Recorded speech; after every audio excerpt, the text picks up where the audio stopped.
Jill Nadeau, and this is Lisa Steffel. And this is Cozy with Jill and Lisa. And we're back, finally. It's been a really long time. It's been about a year. I think so. I think we were out in Riverside Park about a year ago.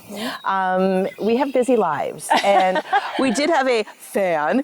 Yes. Hi, CJ. Hi. Ask us when our next episode was, and we thought, you know what? We don't have any theater this summer, or at least not till August or so now is a good time to do it. So we are, this is Hayden Park, or pond rather, right behind us. This is the old Brickyard area. Clark Park is across the street in case you're interested. But there's so many little hidden places in Watertown. I'm glad you suggested this because I have never been out here. I've heard about the Storybook Trail, which I think is over in Clark Park. I think it's over here somewhere. Yeah. It's the old brickyards, and they had these old ponds that no one was really paying attention to, and some people got together and decided, hey, this would be a great little walking area, and it's really, really nice. So, take your kids out here if you have them, or just go for a walk by yourself. That's always kind of nice too. Yeah. So somebody had a big birthday this year. I did. So it was a milestone this year. I turned 50 in January, and when Jill and I got together to talk about this episode, I brought that up, and we sort of used that as the inspiration for all the things that we'll be sharing with you for this episode. That's right. And of course, once I get to 50, then we'll talk about it again. She's already there. Way past. Oop, I don't have a shoe on. Hopefully, you guys don't matter. It's been a long time since I turned 50, and at the time it seemed like a big deal, but now it's like, wait till you turn 60. No, that's not a big deal either. Really, it's just a number, like they say. It sounds like maybe that's just like, oh, sure, everybody says that, but it is. It's just a number. But there are ways that you can just make yourself feel, I hate to say younger, but more alive, maybe. Yes, vibrant. Yes, vibrant. Don't hibernate. I just feel so bad when people, even when they retire, it's like they sit home and watch TV all day. That's just, that's this close to death. I'm sorry. At the Humane Society, we have a good number of volunteers who are retired, and close to 70, some of them are. Oh, sure. And they are just the most amazing. Yes. They have got more energy than I do. Yes, and they they're inspire all of crazy. us every day. Yep. I hope to have half that much energy in a few years. Well, my mom turns 91 in July, and she is still volunteering with kindergartners, which is crazy. She walks across the street 4 times a week to see her little kindergartners, and she loves it, and it keeps her young. That's amazing. And my mom actually turns 93 this That's August. right, yeah. And she goes to the beauty parlor every week. She's got her ladies group that she meets for lunch every week. She's very social, and my brothers, God bless them, because they help her stay in her home, and they help her stay active and help with the upkeep of the house. So we have good genes, I think, which is important. Yeah, and I have a sibling who does the same thing for my mom, too, who is close, and she's retired, so she's able to help mom out. Well, mom does much of the stuff herself, so, but a lot of that, too, is just staying active and kind of investing in yourself, you know. Exercising, learning new things, that type of stuff. Eating well, that all helps, because obviously if you don't have your health, it's really difficult to do anything. So that's kind of some of the stuff that we're going to talk to you about today. And the first thing we wanted to do was talk about, what does aging gracefully actually mean? What does that mean to you, Lisa? So I think a lot of it has to do with living in the moment and appreciating where you've been and where you've come from, but also looking forward to where you're going. And just trying to avoid the judgments of yourself as you're aging, because we're our own worst critic. Oh, aren't we? Yeah. And also, just being open and not judging other people for the choices that they make as they get older too. That's really important too, because the judging part of it, number one, you don't want to go there. I mean, it just makes you bitter, and it's like, that's Life is hard enough. Exactly. Why worry about someone else when you have to worry about your own self, right? Yeah. And it really is being I think, open to new things. And if someone tells you, oh, you're too old to dress that way, or you're too old to do that, no, if you want to do it, do it. What the heck, If it makes right? you happy and brings you joy, yes, do it. That's important. Joy is such an important thing. Yeah, for sure. So don't be afraid to try whatever you want to try. My gosh, I did zip lining a few years back, and I was 60 something. So. Awesome. And it was over alligators and everything. That's so cool. I get street cred on that. So If you want to wear the pink tulle frilly skirt and you're like, 70, who cares? Go for it. I say absolutely. Wear it with your tiara. Ooh. Yes. We should all have a tiara. I have a tiara. Do you? I do. Yes, I do. I've never found the right one. They're just not quite, I'm waiting for the right one. So different people, different choices. Absolutely. So one of the things we were talking about is hair. Yes. So we all go gray eventually. Well, most of us go gray. I bet you there's a few people that don't, and I hate them. But anyway, we all get there, and I went gray really early because it just runs in the genes with my mom and my grandmother. They're all white, pretty much. But I am not there. But you were talking about you might be there. Yeah, so my mom is also completely white. Yeah. And my brothers have the very distinguished salt and peppers, so I'm headed down that way too. And I decided a couple months ago, so I think it was it was March. I colored my hair for the last time because I had a show coming up in April. And I decided recently that I'm going to try to stick it out and just grow through the gray. And we'll see where it goes. I'm already 2 months in, which is tolerable at this point. I mean, I can see like the silver wisdom highlights, I think is the best thing to call them. Wisdom highlights. But I have a feeling it's going to be kind of salt and pepper silver. Yeah. Well, you're still young. So yeah. it takes a while to get white, Yeah. usually, depending on your genes. But I have a feeling that in at least, 2 or 3 more months, when I start to get that like halo and then the rest of it's a little lighter. Yeah. I don't know. I don't know if I'll be able to stick it out, but we'll see how it goes. Well, I like, how some people like to watch weird things on Facebook. Mine is hair. So I watch people get their hair cut or colored. Anyway, yeah, okay, I admit it. And so they do stuff now. Well, they equal out your hair. So I'm not sure exactly what they do to the rest of it. They bleach out the color, blend it, whatever. They yes. blend it, and it looks beautiful. To make that transition a Yeah, little and there's a smoother. lot of ways to make that the gray or whatever look rich and warm, and so that's the key, I think, too, is to take care of it, not just let her go. But I'm actually in a couple of graying gracefully Silver Sister Facebook groups. Oh, wow, I I love recently it. joined them on Facebook. And I've heard, though, that sometimes the blending can do a lot of damage to your hair. So you have to really be careful and consider, really what's going to be the best option. yeah, for and you. who's doing it? And who's doing it. That's really if important. they have a bit of experience with gray hair, that helps a lot. Yeah, I would think so. But me, nah, I'm keeping it. I mean, it's expensive. It is. And I have to do it a lot because I have, fairly dark hair. But I'll run out and get the hair color at the, whatever store in between, so it's not quite as bad, and I'll do that. But no, I just don't feel, it's not right for me right now. Not right for me. So I won't be doing it for a while at least. So we'll see. That's fair. Yeah, I think so. You got to do whatever you feel is right. So, and the other thing we're going to talk about is keeping active physically and mentally. A little later on, we're going to show you a clip of my friend Nancy Bauer, who's been a yoga teacher, a physical therapist, all kinds of stuff for years and years and years. And she's just lovely. And she teaches a class on Friday mornings, I think it is. But she does like chair yoga. I am so excited about this.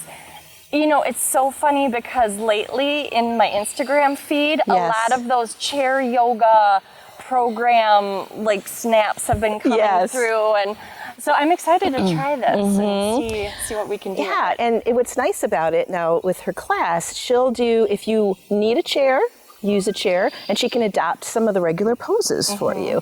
But there's also a lot of ways to just sit there in a chair or in their bed. I've seen that too. Sure. It's like, you know, you can do it in bed. What the heck, right? But it's just important to do it, to get out. get I mean, moving. I take my dog to the dog park and at least get 1.5 miles in every day. Not a lot, but at least I'm out there doing something and getting it. That's once you stop, it's really hard to start again. Yes. As we promised, we are now going to be talking to Nancy Barrow, who we introduced in our opening, and she's been a yoga instructor here for, what did you say, Nancy, 20? It'll be 24 years in September. Oh my I've been gosh. teaching in the community. Yeah, so you probably have had a class with Nancy. So anyway, we are here to do chair yoga, and I've done a little bit of it before, but Lisa, have you? I have not, but I'm excited to learn. Okay. Because I've seen so much about it. Yes, for sure. So what are you going to show us today, Nancy? Just very simple yoga moves that you can do in a chair. Anybody can do it. Whether you're elderly, you know, disabled, anybody can do chair yoga. And the good news is that it's just as beneficial as doing regular yoga. Yeah. You'll feel the results of it. Mm-hmm. So All right, so where should we start? by sitting up real tall. Okay. We're going to sit up really tall, ground ourselves into our seat. Kind of come, don't lean back into your seat, but sit up really tall. Imagine there's a string from the top of your head pulling you up from above. And just take a moment and just close your eyes. Notice your breath. Sometimes we don't slow down enough during the day, and just taking this little time for ourselves makes a big difference. So take some nice deep breaths to start. You'll notice the rise and fall of your abdomen. And just note how your body's feeling.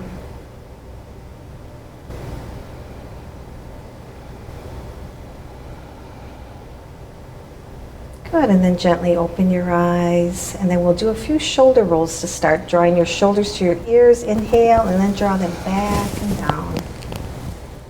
Inhale up, and exhale back and down. And again, inhale up, and exhale back and down. Good, keeping that length in your spine. Relax your shoulders. Take a deep breath in, and just gently rotate your head to the left. Notice any tension in your neck. Breathe into that tension. And then come back to center. Take a nice deep breath in and gently rotate your head to the right. Take some nice deep breaths. Relax your shoulders away from your ears. And then come back to center. Take a nice deep breath in and then drop your right ear to your right shoulder. You can take your left hand along the side of your chair. Feel that stretch in the left side of your neck.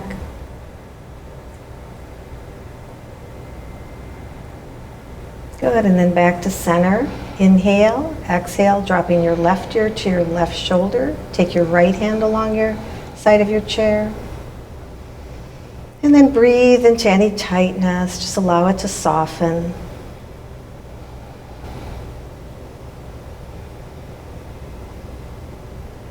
Good, and then come back to center. Then take a moment and just massage your neck and shoulders a little bit. Sometimes we hold a lot of tension there. Just giving ourselves a little massage helps. Good, and then release your arms to your side. Take a nice deep breath in and sweep your arms up overhead. Bring your palms together and back to your heart. We'll do that again. Inhale, reach them up. Nice deep breath in, palms together. Back to your heart. And again, inhale up. Reach it up, palms together, and back to your heart. And then we're going to do what's called the circle of joy. Clasp your hands, stretch them forward, stretch them above, and then reach them behind you. Now you can grab your chair behind you here, if that feels good, and just kind of lift your heart looking up. Take a few breaths. Good, and then come back to center with your arms and sweep them back up overhead. Palms together, back to your heart. Good, clasp your hands, extend them out. Inhale up overhead. And this time we'll do a twist. So take your right hand on the outside of your left thigh, another hand onto your back of your chair. Now ground into your sit bones, lengthen, soften your shoulders away from your ears, and then twist and turn your head to the left and breathe. Take some nice deep breaths. Imagining as you inhale, you're lengthening, and exhale, you're opening through that shoulder. Good, and now come back to center. Sweep your arms up overhead. Palms together, back to your heart. Inhale, clasp your hands. Exhale, extend them out. Inhale up overhead. Taking the left hand on the outside of your right and the other hand behind your chair. Grounding again, lengthening through your spine. Soften your shoulders and open up to the right. And breathe. Don't forget your breath.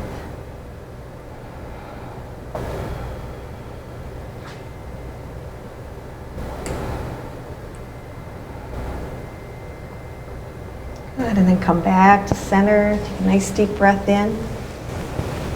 Palms together and back to your heart. Good, and now we'll do a little bit with our legs. So we're going to start by just bringing your feet out a bit and come up on your toes and then lift your toes up. And we'll just kind of rock back and forth with our ankles, do a few stretches. This is another really good thing if you're traveling long distances in an airplane. Good, and then we'll extend one leg. Now you can hold your leg if that, you don't feel like keeping it up there or not. So you're going to point your toes, flex your ankle, point. You can also do this without your shoes. Point and flex. And then we're going to do some circles with our ankles, going one direction 3 times, and then reverse it. Good, and then point and flex, point and flex. Good. And now draw your knee to your chest. And you can grab onto the underneath your knee or on top of your knee. Take some nice deep breaths. Relax your shoulders. Good. And now we're going to take that ankle and bring it over your thigh. And just open up this knee. And you can gently take your hand on that inner thigh. Hold onto your foot. And just kind of open through your knee and hip. You can also come forward a little bit. Hinge at your hips and come forward. Keep taking some nice deep breaths. Breathe into it. Good, and then slowly come back up and extend your leg again. And then plant it down. Good. Now we'll do the other side. So extend that left leg and point and flex, point, flex, and again. And then do those circles with your ankle going one direction 3 times, and then reverse it. Good, and point and flex, and then draw your knee towards your chest. Good, and then we'll place your ankle on that thigh, opening up your knee and hip. Keep that length in your spine. Take some nice deep breaths. Good, take a nice deep breath in and just very slowly hinge at your hips and fold forward.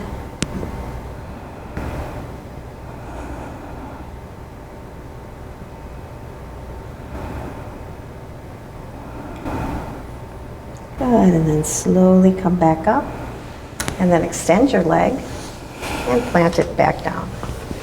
Good, take a nice deep breath in, sweep your arms up, and then exhale. We're just going to twist again to the right.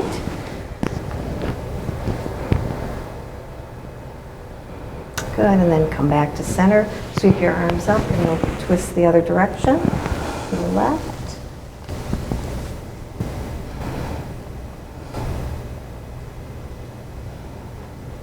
Good, and then back to center. Inhale, sweep your arms up, palms together, back to your heart. Good. Take a nice deep breath in and then just hinge at your hips as you fold forward. And now you don't have to go that far. If you get dizzy, dropping your head, but if it doesn't bother, you can do that. And take some nice deep breaths here. Feel that expansion of your back as you breathe.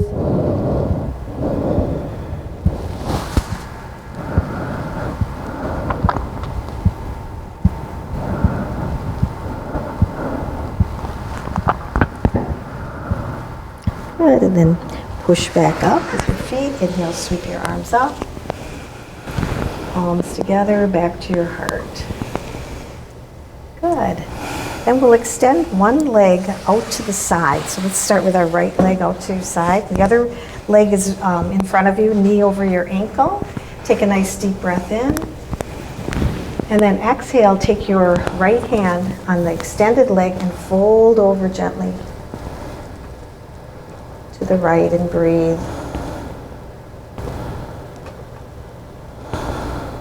Good, and then sweep that arm back up.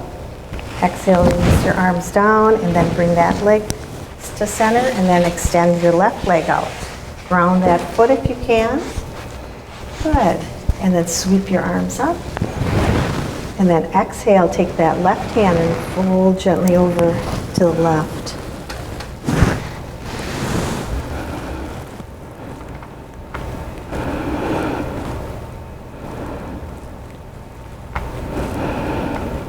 Good, and then sweep that hand to meet your top.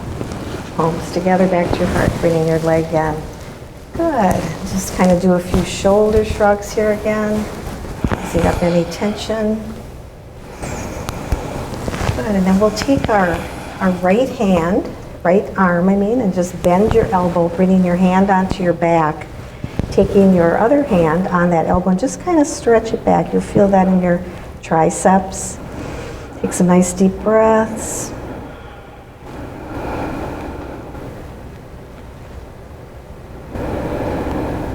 Good, and then you're going to keep your right hand where it is and take your left hand and reach around to your back, and your hands don't have to touch, but you're reaching towards your fingertips. And you can always use a strap here. That'll help also. And breathe. Take some nice deep breaths.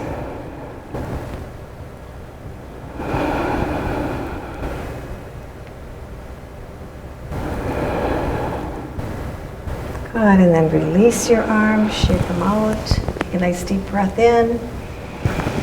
Palms together, back to your heart. Good, and now we'll do the other side. So bending your left elbow, bring your left hand onto your back. Take your right hand on your elbow and gently draw that arm back. And breathe.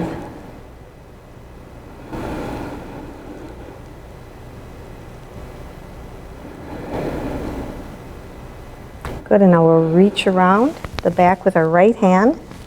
Try to bring our fingertips together or not. Wherever you're at is good. Again, you can use that strap. And breathe. As we age, we oftentimes lose a lot of range of motion in our arms, so these are really important exercises.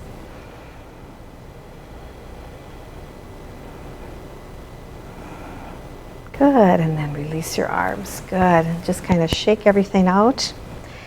And we'll do a few more. We'll face this direction, the left. We're going to bend one leg and take the other leg and extend it back. Now, if you can't do that yet, you can just keep that knee bent, but extend that leg back. And this is the warrior pose. So we're going to extend our arms out, gaze over at your left fingertips, and breathe.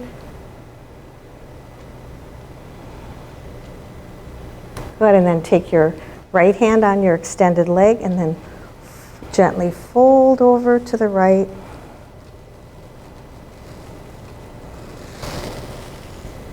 Good, and then back to that warrior pose, extending your arms, gazing over your middle finger of your left hand.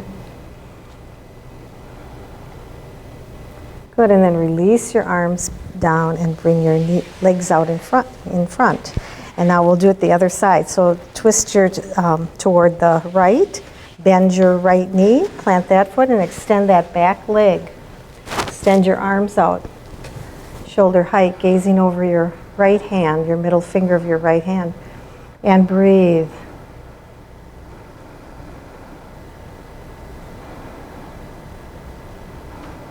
Good, and then take your left hand down, sweep that arm up and over to the left.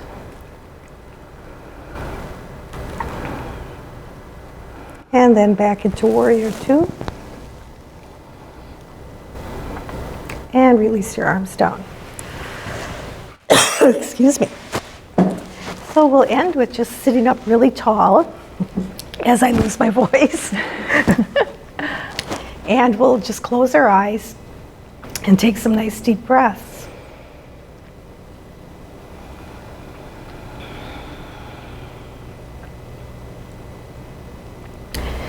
Noting the rise and fall of your abdomen.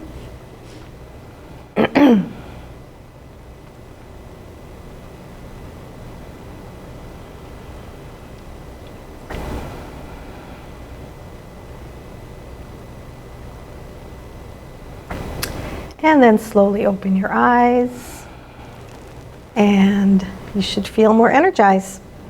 Definitely. Thank you so much, Nancy. Thanks for having me. You bet. And she does offer classes. Just look her up. So thank you. Thank you. And mentally, what do you do to keep your mind fresh? Well, as you know, being in stage productions and having to memorize scenes and scenes of lines is really good for the memory. That's why I only direct. Yes, yes. And I have to say, the older I get, the harder it becomes to memorize all those lines. gosh, but yeah. I know that in the long run, I know that it's good for my brain. And Well, having worked with you, I know that you are one of the first ones to get their lines down, always. And they're almost like perfect usually, which is really annoying. Not when I'm directing, of I've heard course. that before from Yes, my yes. classmates, But no, but yeah, I mean, it's so difficult. It's pages, and you're usually got to have a big part. Generally, and so that's a lot to memorize. So that's another great way to do that. But you're also learning new things while you're doing it. I like to even do, like people like to do like crossword puzzles and stuff. Every morning I do Wordle. And that's become really popular. I've never I- gotten into that. Yeah, it's fun because I'm in a group. Okay. So I had a friend from college, of all people, just kind of rounded up some of his friends who likes to play Wordle. Oh, fun. And the way I got into Wordle was that I knew he did it, and he posted it every day on Facebook. When his birthday came up, I was in charge of making his cake. So I thought, perfect. It was his 60th. Yes, and so I put Kevin. 50 years young or something, and 50 years young and spelled Kevin with those words. I can't the remember. Wordle diagram. Yeah. Okay. I've got a picture. We'll put it in and post. But so that's like, I'm like, okay, well, in order to make this cake, I really need to find out what it's all about. And I started it and loved it. Oh, fun. It's frustrating sometimes, but it's good. So, stuff like that. And I do a couple of other mental games, but I have to read a lot for my work. So that makes a big difference for me too. And I meet new people all the time, and they have lots of cool things to tell me. I just love to learn. Yes, I know you do. Yeah. And my mom, who is 93, has a group that she gets together to play euchre with on a regular basis. Yeah. So I know that that's one thing that's kept her really sharp. And that helps too, if you're engaged in these games and having to, strategize and think about what you're going to be doing there. That helps a lot too. And that's really nice because you're in a community. Yes. And just interacting with other people is so Socializing. important. And I know sometimes you get to a certain age, it's like, well, I lost touch with all my friends because we had kids and now they're gone. And they passed away. And they passed away. But there's plenty of things that you can do to you just have to make the effort to go out. Volunteer at your theater company. That's a good one, right? Humane Society. That's yes. right. Absolutely. There's so many things that you can do. So don't say tell yourself, what can I do, not what can't I do? Yes. That's good. I like that. Absolutely. I think we'll write that on a t-shirt. That's excellent. Yes. Okay, now I just lost my page here because it's so hot in the sun. There we go. Oh, so color analysis. Yes. That's where we are. Yep. So last summer, we were on a family vacation with Jim's family, and my sister-in-law and I got to talking, and she was telling me about how she and her sister-in-law treated their mom to a color analysis for Mother's Day. And so I was asking her all these questions. I'd never really heard about it, and she was telling me about the process, and I thought, well, that sounds kind of neat. And I had been thinking last year, especially toward the end of the year, as I'm getting older, like my skin is getting duller, even though I have a very good skincare regimen, and my hair is looking a little duller. There's not a whole lot you can really do about that to some extent. To some extent, yeah. And so I thought, well, you know, maybe this color analysis would be a nice way to invest in myself and help, you know, perk up my skin a little bit and just help with the way I'm feeling about myself lately as I head into my 50s here. So I actually did just that. I invested in myself last October and did a session with a consultation with a person who does the color analysis through House of Color. And if you've not heard of them, they've been around for about 40 years. They originated in the UK. We tried to get my consultant to join us. Unfortunately, just the timing did not work out for this. But so yeah, I went to her house. She's got like a home studio, and they do this process that's like draping to determine what color season you're in. And you know, there's all this scientific background really about color and the way that it looks on people and the way that, you know, color can help you present a certain aspect of yourself. And so I went to her house and she did the drapes on me and determined that I am a winter, which is what I kind of suspected. But it was so much fun. And one of the things that House of Color does with this process is that they believe that, you know, if you find your season, if you know your season, you're identifying the colors that look the best on you, that help you feel your best. It actually helps also create a sustainable wardrobe because now you know these are my best colors. I'm buying or keeping and wearing things that I really want to wear and that I know look great on me and that I feel really good in. So you're not falling into that trap of fast fashion or what the trends are. And they know that, you know, helping people identify how they can look their best really has a lot, a very positive impact on a person's self-esteem. Absolutely. So now you've been doing some things in your wardrobe, which I think is pretty cool. I have. So, you know, after the process, I kind of curated my closet a little bit, and there were some pieces that I really loved, but that didn't quite meet those color guidelines for me for being a winter. So I have started dyeing some of my own clothes, which has been really fun. So I'm kind of learning the nuances of, you know, the fabric kind of determines whether you need the natural dye or if you need the dye for synthetics. And it's just been a lot of fun to play with that. Yeah, I know you've been having fun. Her eyes sparkle when she's talking about it. I just love color. Yes. I always loved color. Me too, always. Color,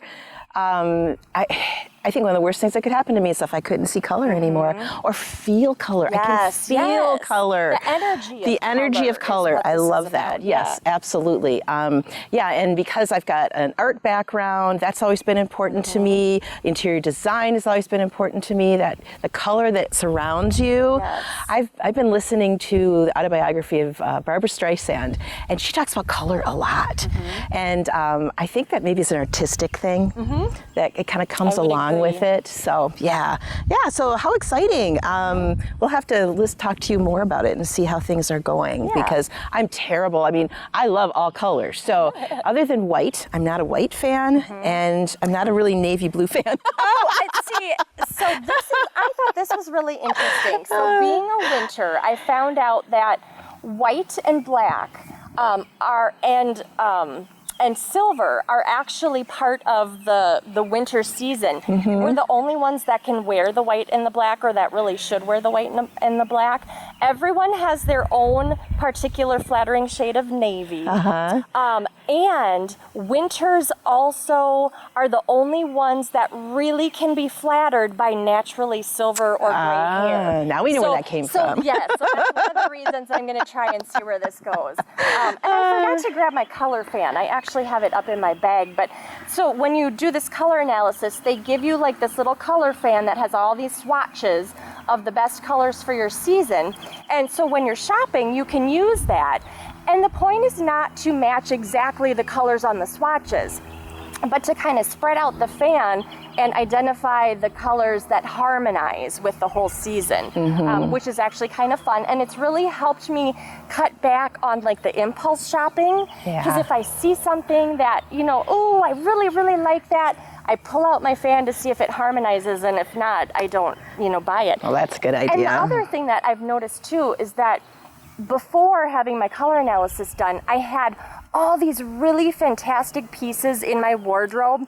I loved the style or I loved the pattern, but they just sat there and I never wore them, and I couldn't quite figure out why. And now I think it's because, like, in the back of my head, I knew that they really didn't flatter me the most, so I didn't, like, they weren't the pieces that I would go to, which is great knowledge to have. Yes, and I'm a terrible impulse buyer, especially if it's on sale. I was too, yes.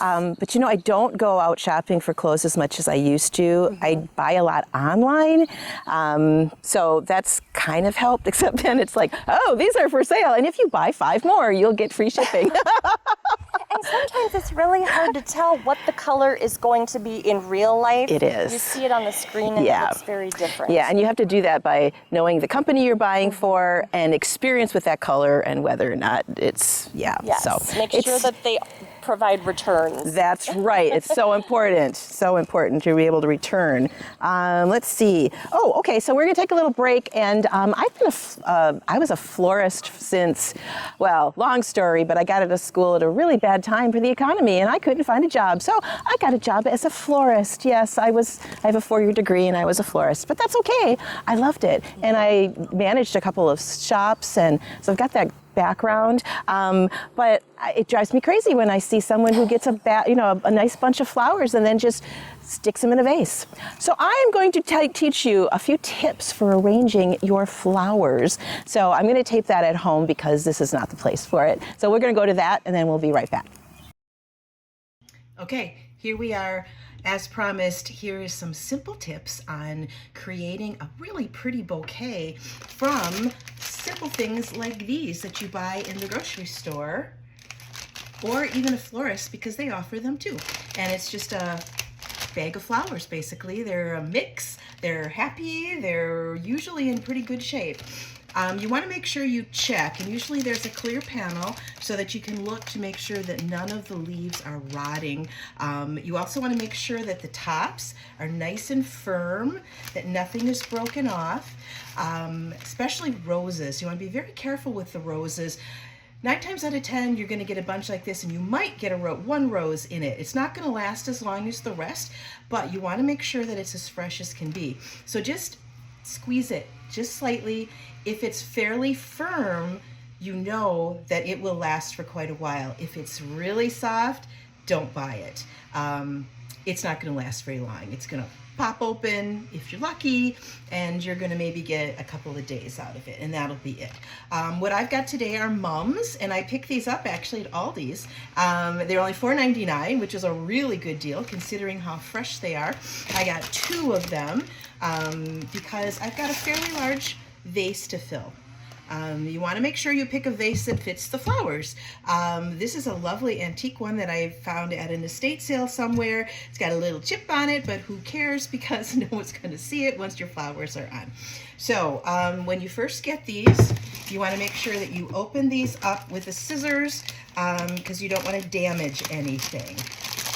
All right, so we're just going to cut right through these, and I like to just lay them out and use this to collect some of the stuff that's going to be underneath. So you've got that. Now each one of these will have this cool little packet that will help your flowers stay fresh. Now each one has these. I'm just going to use one in this particular one, and this actually could use a little more water. Let me do that real quick. And you want to fill it up fairly full, especially when you first cut the flowers, because they're going to be thirsty. They've been out of water for a little bit. And then you want to make sure that all of your stuff is mixed in there, so that's good to go. Now, get rid of the scissors. Do not use the scissors to cut your flowers. What happens is there's little veins in the flowers that suck up the water, and if you use the scissors, you're squeezing them shut. So you have a much better chance of them dying if you use the scissors. Now, if you use a knife, you're better off. Now, I've been doing floral arrangements for 30 some years, so I have no fear of using a knife this way. And actually, you don't really even put your finger on this knife. You put it a little bit below it and pull. So if a nice sharp knife, you shouldn't have any problems with it. Now, the other thing you have to think about is any foliage that's going to be under water, you want to get rid of that because that will just cause the water to get icky, and you don't want that. You want to keep your water as clean as absolutely possible. Now, I cut that one a little short because I was showing you. But here's another one. And it depends again on your vase and what you've got as far as flowers go. I think I'm gonna make just a nice rounded top on this. So one of the things I like to do is hold this up against the vase to see where I need to cut it off. And then what you wanna do is you wanna crisscross these inside the vase. So you're creating like this and this, and this and this, and what that does, it helps keep the flowers in place. So you don't want to keep them straight in, but you can arrange them much better if you crisscross them. So we've got an Alstroemeria, which is not open. It should open. It's hard to say, but you want to kind of disperse them. Now that yellow one looks like it probably is going to be one of the taller ones, so we want to try to keep that one in the center as much as possible. Again, pull all the bottom parts off. Keep this one. Think about your colors, how they're arranged. Try to arrange them so that they're not all together. And these are all mums, different kinds of mums. This is a cushion mum. We've got a daisy mum, and then we've got mini mums on the side. The daisy mum, of course. So it's not really a daisy, it's just called a daisy mum, but mums are a great flower. They're a really great flower to use because they last so long. Now here's another piece of Alstroemeria. This one is open just a little bit. See how pretty that is? It looks like a little lily. These are fairly long lasting too. Okay. What's nice about the different ones is we've got different foliage too, and foliage is really important when you think about doing an arrangement. You want to know what to fill in between. Usually they'll give you some foliage with your flowers, maybe a piece of fern or some other things. These particular bunches did not have anything, and so that's why I'm thinking they probably were so inexpensive. But that's not a big deal. We're making this fairly compact, so that should be fine. But what you can do, if you were lucky enough to have a garden, you can go out in your garden and pick your own greens. I've got some beautiful cedar trees right outside my porch here, and I might just go out there later and pick a few if I need some filler, because we call the greens filler.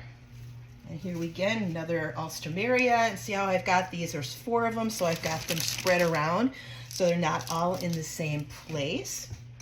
Just keep moving your vase around so you get an idea. Now with this lavender cushion mum, it's fairly large, and I've got one on the other side, so I want to put one on this side. Again, making sure that all of the leaves are off. Now this next one is interesting because, as you can see, this goes all the way down, and it's best just to pull these off. What I do sometimes, if I've got one that's got all these side shoots on it like this, is I'll just make a little vase and put it in a different location in the house. So you're not wasting them, but they are, let's see, we probably could use a little yellow over on this side, but you're not overwhelming your bouquet. All right, so we'll put that over there. And then sometimes if it gets a little crowded, just pop it up like that and you can kind of tuck them in, give them a little bit more space. Now we've got one more piece here, this cushion mum, and I'm looking right over on this side, and it looks like we don't have that color right there, so that's where we're going to put. Now I do have one broken off one right here. You can see it, and I'll just crimp it off down at the end and you won't even notice it. Okay, so we've got one taller one and the rest of them kind of come around the sides. Turn it around a little bit, make sure they're all tucked in. You want to have as even of a mound as possible. Looking good. So there you go. You can make your own arrangement looking very, very pretty. This is $10. And you know, actually it was $4.99. So $10, my own vase, my own water. This should stay really nice for probably, oh gosh, you probably could get 10 days out of this if you're diligent. Watch the water, make sure it doesn't get too low. So you can always keep adding water. I would say after about 4, maybe 5 days, you'll see the water start to turn a little bit murky. At that point, pull out the flowers. I would just usually do it as one big bunch. And I take them to the sink and I wash the stems off with water, and then I fill this up again with fresh water, put that other packet of the floral food, they call it floral food, inside of it, put it right back, and you'll be good to go for at least another 5 or so days. Almost guaranteed. So there you go, lesson for making flower arrangement look very, very professional.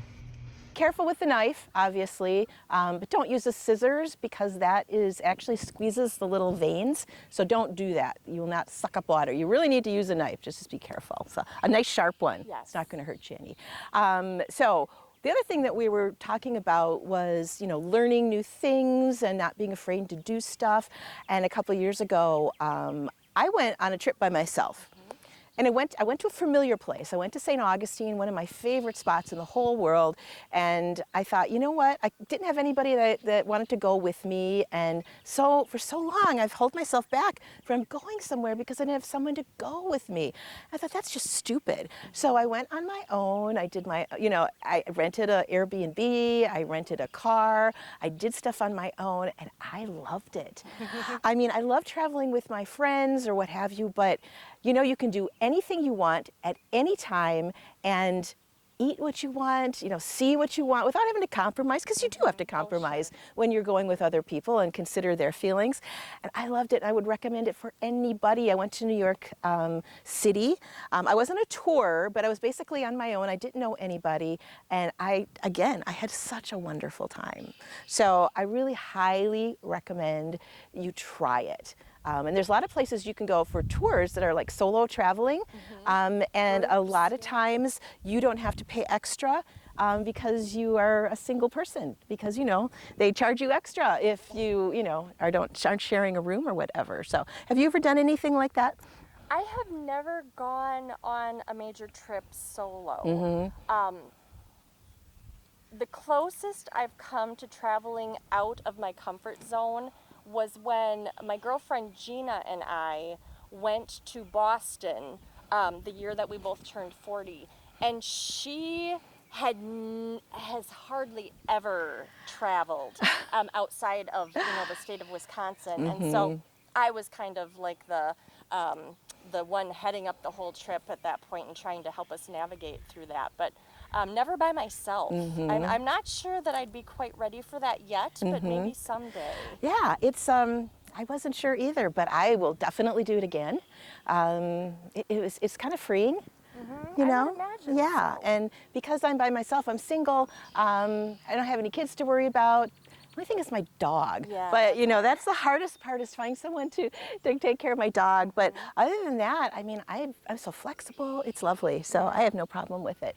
But I do like traveling in groups too. And my friend Leah and Heather and I, who, if you've watched the show, have been on before, we headed down to South Carolina, or South Carolina, and on the way down, we stopped in North Carolina and went to Biltmore in Asheville. That's on my bucket list. Oh, you've got to see it. You I will love it. love it. It's a little steep. It's $100 to get in, but it's so worth it. And it's not only the house, and the grounds, but they have greenhouses. And they also have another little area where they've built hotels and stuff, of course.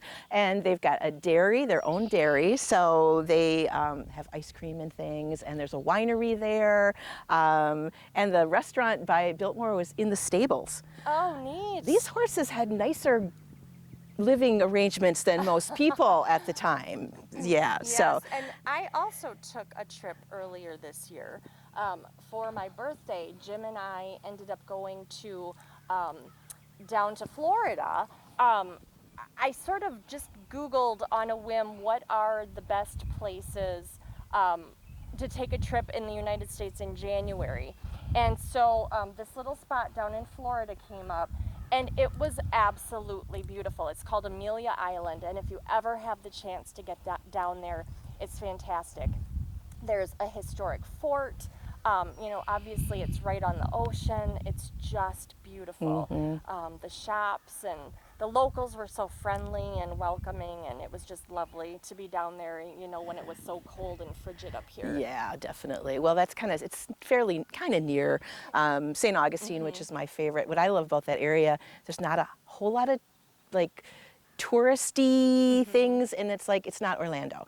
So Yes, it's a lot. yes. If you've only been to Orlando and Florida, you haven't really seen, not that there's anything wrong with Disney. I've been to Disney, I like it, but that's not all there is down there. Right. So yeah, absolutely. So don't be afraid to travel by yourself or go new places. That's the whole excitement. And there's a quote by Mark Twain about traveling, expanding your minds, and it's so true. Or if worse comes to worse, just watch a little Rick Steves once in a while, and he maybe will whet your appetite for traveling, at least through Europe. So yeah. So you are going to be doing something on your own too, right? You're going to be talking about these. Oh, am I? Oh, are you going to actually show us, or you just want to talk about it? Planning on it. That's Let's just okay. talk about Let's it. just talk about Yeah. it. Go ahead. So, now that spring and almost summer are here, everybody's getting their gardens together and getting ready to plant. But I found recently an article that is, it helps us with sustainability, because it's about how you can grow your own produce using scraps or what you would normally create as waste. As you're cooking or baking. So some of the things that I found that you can actually utilize to help start those new sprouts are romaine lettuce. You can use garlic sprouts, carrots, turnips, which I'm not a real big fan of. Those aren't my favorite. Sweet potatoes. Pineapple is a little bit more challenging than other things if you're utilizing the scraps to try to create your own produce out of that in your garden. But there are herbs that you can do this with. You can do it with potatoes and celery. And there are all sorts of instructions on the internet for doing this. I haven't tried it yet, but we've got a compost pile, which is usually what we do with our scraps. But I me think too. this is going to inspire me to try to get some of this other stuff regenerating, rather than just putting it in the and I would compost. imagine, especially like in the wintertime, it's basically what it is like you take the bottom off of your celery, and then you can put it in a shallow Soak pan it of in some water, and water. it'll start growing And again. sprouts. Yeah, very Sprouting. regenerative stuff. Now in my case, in the wintertime, because I love to use herbs when I'm cooking, even if it's just adding an extra bit of basil to something.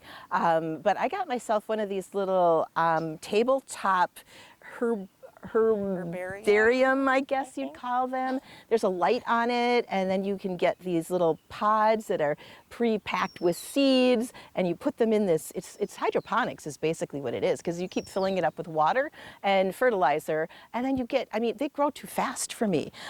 So it's really kind of nice to just kind of snip it whenever you need it, and you're bringing in fresh vegetables even in the middle of the winter. Can't beat that, right? Yeah. So again, something new, something fun. Try something different. Yeah, you bet. So I think that we're going to be, we're just about done. This one's a little bit longer than normal because it's a special, because we don't have time to do one every month or every other month or whatever. So hopefully we've given you guys some ideas, some little inspiration, and we'd love to hear from you. What do you do to keep yourself young? or appreciate the fact that, you know, where you are in your life right now. So you can go to our Facebook page. Tell us about the choices you've made to grow, to age gracefully. Yes, or grow vegetables. Or grow vegetables. Or trips. We want to talk to you. We want to talk to you. So thanks. Yes, thank you so much for listening, and we'll see you around town. Bye.